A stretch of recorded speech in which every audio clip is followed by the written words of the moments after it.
So this is the third and final segment of the influenza lecture. So there are two different processes that influenza undergoes for genetic variation.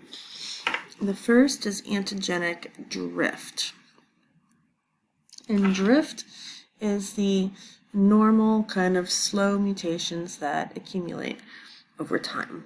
And this is responsible for the seasonal flu and changes in the seasonal flu year to year. Now, I should mention that for influenza, it doesn't have any proofreading. So it accumulates mutations faster than you or I would, several orders of magnitude faster than you or I would accumulate mutations in a protein. But still, we're talking about, say, 2 to 3 amino acid changes per year. So hemagglutinin and neuraminidase every year might pick up 2 or 3 differences, 2 or 3 different amino acid changes. Right, so influenza strain 1 replicates in a person, it picks up a mutation in the hemagglutinin, and now we've got influenza strain 2, and so it's going to be a little bit different, infecting another person. So this is antigenic drift. In contrast, we've got antigenic shift. An antigenic shift is really just going to be influenza A, because influenza A can replicate in people, ducks, geese, whales, pigs, ferrets, lots of different creatures, whereas influenza B only really infects people. So antigenic drift is a thing for A and B. Antigenic shift is only A. And this is responsible for the big pandemics. This is when we get reassortment. So you get 2 different viruses, say one that infects people, one that infects ducks. They both infect the same animal, and you get a mix. So here we have a white genome, here we've got a green genome. Now coming out, we've got a novel strain. So this is something that happens periodically, and you've got 8 different segments that can swap back and forth, and we've got a lot of different hemagglutinins and neuraminases, and so there's between 200 or 300 possibilities for different combinations if we're just talking about H and N. Now, looking at the types of reassortments, we can also get triple reassortments, which happened in 2009 with the swine flu. That's why that was so alarming, because it wasn't just a combination of, say, like human and avian, but it was human, avian, and swine. So you can get reassortment between 2 viruses or reassortment between more viruses. So reassortment and antigenic shift, this is what happened in 1918. That caused the really lethal flu. This is what happened in 2009. This has happened many, many times over the years, often resulting in a lot more deaths than usual. This happens pretty frequently in birds. So wild fowl, like geese and ducks, they are major reservoirs of influenza. And in the recent years, they've had strains that have migrated into domestic chickens and become very common in chickens. And these are the ones that are the highly pathogenic avian influenza, and they usually have an H5, hemagglutinin strain 5, or H7. These are the big, bad, scary ones. And when these occur, we've had several in America, we've had several in Asia, you get massive die-offs in birds. And you get, and then when you notice this happening in birds, then they usually recommend culling all of the birds, so killing all of the other chickens within a pretty big radius, because we really don't want this to happen in people. Very recently, there was a big outbreak of highly pathogenic avian influenza in birds in China, and they had a massive, or was it China or was it Philippines? And in any case, they didn't have a widespread outbreak in people. That it was contained to the birds. So we don't have this piling on top of coronavirus, thank goodness. But that's what we're really afraid of, is that if this makes it into people, these are much, much more lethal than the typical influenza.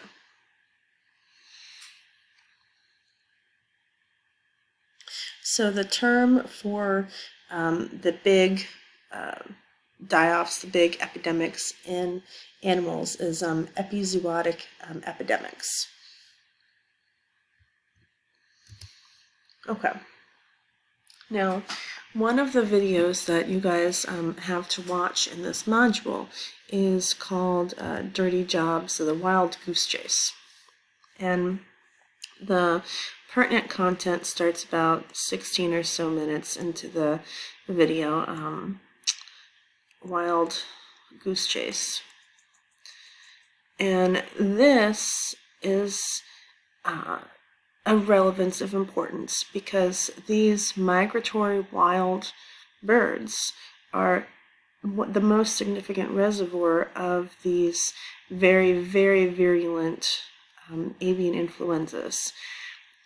They have a mortality rate sometimes of 30%, sometimes of 50%, depending on the strain. And if they stay in the geese and the ducks, the migrating geese, fine, but they get into chickens, and then when they get into chickens, they then get into chicken farmers, and then they get passed from person to person. So this is what we're really worried about. Now, most of the time, the highly pathogenic avian influenza replicates best in birds. And the human influenzas replicate best in people. But if you get a reassortment happening, then you get something that's really virulent that can also replicate well in people. And then hundreds of millions of people can die. So this is what virologists are really afraid of. And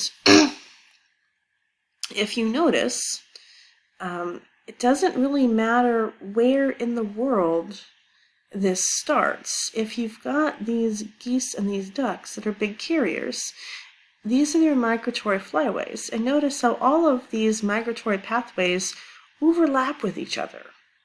So it doesn't matter if it starts, here in America or if it starts in Asia. It's one small planet for these birds, and all of these pathways overlap, so it can really easily spread. We also have an exchange of livestock between countries too, and we've got people that are flying back and forth. So the reason that influenza A really is the thing that I'm most afraid of is because we have to worry about people traveling and people going to work when they're sick, and we've got to worry about these birds that are carrying very, very virulent strains of influenza all over the world. And we cannot feasibly control the people, and we cannot feasibly control the birds. So this will, at some point, and we don't know when, boil over into a pandemic that's significantly worse than the coronavirus pandemic that we're dealing with now. So check out this video. It's a fun watch, Wild Goose Chase, where they're trying to monitor these geese. So why is influenza more prevalent during the winter? Well, there's a couple of reasons. Yes, it's true that people are in tighter quarters, they're inside, we're breathing in the same air, we're breathing in each other's droplets more. But the stability of the virus in the respiratory droplets is dependent upon humidity and temperature. And it works best at about a 20% humidity, so it's a little less humid in the winter, and slightly colder temperatures. So the virus, not only are we just in closer quarters with each other, but the virus is more stable in these conditions. Is it possible that coronavirus will also follow the same pattern? Yes. Do we know that for sure? No. We can cross our fingers and hope it's true. We just don't have enough data yet. All right. So the 1918 Spanish flu pandemic, why is it called the Spanish flu? It's kind of a fluke of history. The Spanish publicized the flu. They didn't censor it, so in Spanish news outlets it was, oh my gosh, the flu. And so people were like, the Spanish. They brought the flu. But in Spain, they thought the flu was coming from, the French and so forth and so on. So we don't actually know for certain exactly where the flu came from because people were moving around so much, and in 1918 we didn't have the genetic tests that we do now. We do know that because this happened during World War I and people were moving all over the world, this spread very, very, very quickly all over the world, swept across the whole world in 3 months, in America in just 7 days. Now, these facts, to me, are pretty staggering. The 1918 influenza epidemic killed more people in 25 weeks than AIDS did in 25 years. We killed more people in a year than the plagues, so like the Black Death, killed in a century. In New York City alone, the pandemic created 21,000 orphans. In New York City alone, 21,000 orphans. When this spread across the states into Canada, it killed 60% of the Inuits. This was a truly terrible pandemic. It killed young and it killed old, but really importantly, it killed people in the prime of their life, in part because of a cytokine storm. So there's a really detailed description, a pathologist's nightmare I mentioned earlier. You guys should read this. We think it also was able to infect the lower respiratory tract as well as the upper respiratory tract. It killed very, very quickly with hemorrhagic symptoms. Now, this is similar. We see a really similar pathology with these highly pathogenic avian influenzas. We see a very, very similar pathology. As of today, these avian influenzas that we were talking about here, they spread much more efficiently in birds than they do in people. But it only takes 1 or 2 mutations for them to spread very easily in people. And then we've got 1918 happening again. There have been several other epidemics that have occurred over the years that have been damaging. 1918 was the worst. In 1957, there was a pandemic that killed 70,000 in just the America alone. In 1968, we had another one that killed 33.8 thousand. I should say, in just the United States alone. Significantly, the 2009 swine flu didn't actually yield as significant a death toll, but 75% of the cases were young people. And there's still some questions about that, perhaps because older people had previous immunity from the 1957 pandemic. We don't really know that for certain. One of the more recent outbreaks of avian influenza, and this was H5N1. And the 1918 pandemic was also avian. This one had a fatality rate of 30%. But we're really lucky, and it was primarily contained to birds. They did a big culling of birds. There were only 18 human cases.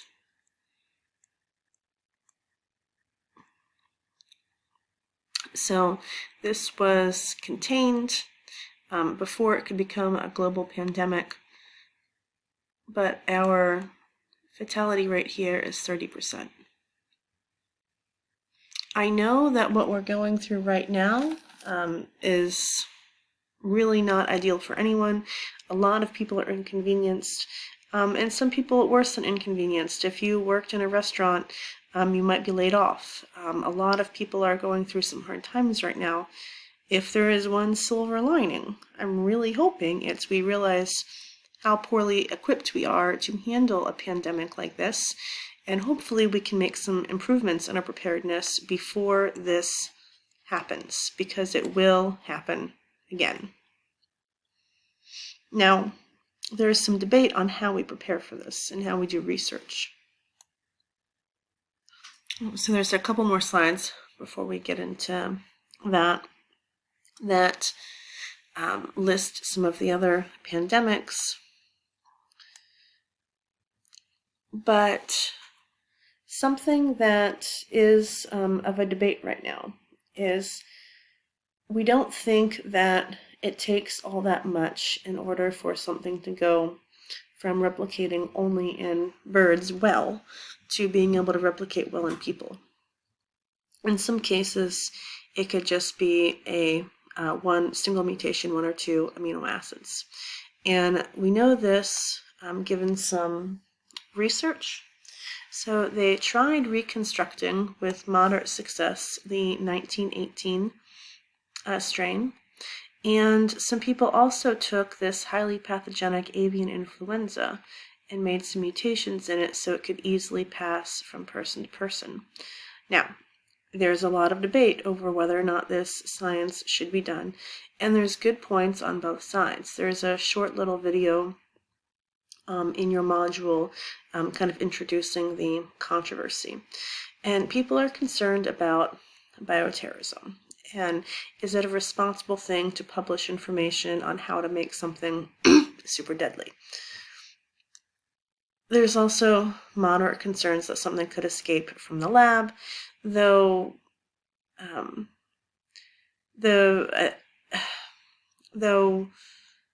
if that occurred, you'd probably find out pretty quick and it would get contained. But these are still valid concerns, because there have been lab accidents, where somebody was working with Ebola and there was an accident and they infected themselves with Ebola and died. No outbreak resulted from it, but these are valid concerns, and they shouldn't be minimized. On the other side, nature can do this, right? Nature has done this. Nature has already created, on its own, lethal pandemics. And the argument is we need to know what we're fighting in order to fight it. So the other argument here is let's create, this strain H5N1. Let's create, make just one, I think it was only 1 or 2 mutations, taking H5N1 and making it easily transmissible in humans. So now we know, okay, it's only 1 or 2 mutations, so that's kind of scary. That could easily happen in nature. But now we have something we can test. Will our vaccines stop this, right? Will our antivirals work? Will Tamiflu work? The same for the 1918 strain. Would our current vaccines work? Would our current antivirals work? And if not, can we develop new vaccines and can we develop new antivirals before nature does this? Again, these security concerns should not be minimized. But the other side to that argument is, can we prepare for this when it happens in nature? and it's probably going to happen in nature sooner than somebody decides to mount a bioterrorist attack, in my humble opinion. But there are two sides to that, and you can watch that little clip on YouTube, and you guys can talk about it amongst yourselves and debate it amongst yourselves. I'm going to show you guys one more thing, and then we're going to end.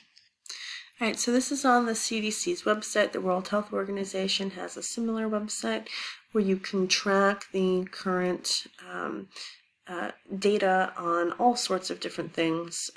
And this is their influenza page, but you can also, you've probably seen, tracking the new coronavirus too. But this gives you a report of how many cases of influenza we're looking at. So if we scroll down here, this kind of gives us an overview. We can see we're on a decline in influenza. The influenza season is starting to taper off. We've got lots of different ways they can represent the represent the data graphically. So this gives us our incidence rate. So the overall cumulative hospitalization rate is 65.1 per 100,000. You can look at the mortality. You can look at pediatric deaths. So the total for the season so far, we've had 149 kids die of influenza so far this year. So right now they're telling you that a lot more people are coming in for respiratory illness. That makes sense because of COVID-19. Now, this flu season was a little bit unusual because they had more influenza B than normal. Last year was a really, really bad flu season, or the last 2 years were bad flu seasons. But this year has been a little bit more close to normal. So, so far, we've had 38 million flu illnesses, 390,000 hospitalizations, and 23,000 people have died from the flu this year, just in the States. Luckily, in most cases, the viruses were susceptible to our FDA-approved drugs. That would be like Tamiflu, right? So this has been a more moderate flu season than it was previously. We're still looking at 23,000 people died from the flu this year. So you can look at data all sorts of different ways. There's one down here towards the bottom that just shows this year in comparison to previous years. Let's see, there was another one. Here we go. So cumulative laboratory contained influenza. So 2017-2018 was up here. So that was a pretty bad year. And then we're up here, right? So this year has been a little bit closer to the average. Also on the CDC's website, I really endorse the CDC's website for looking at the pandemic information right now for COVID-19 as opposed to other news sources. The CDC, pretty reliable. All right, with that, I will leave influenza. Hope you guys are doing well.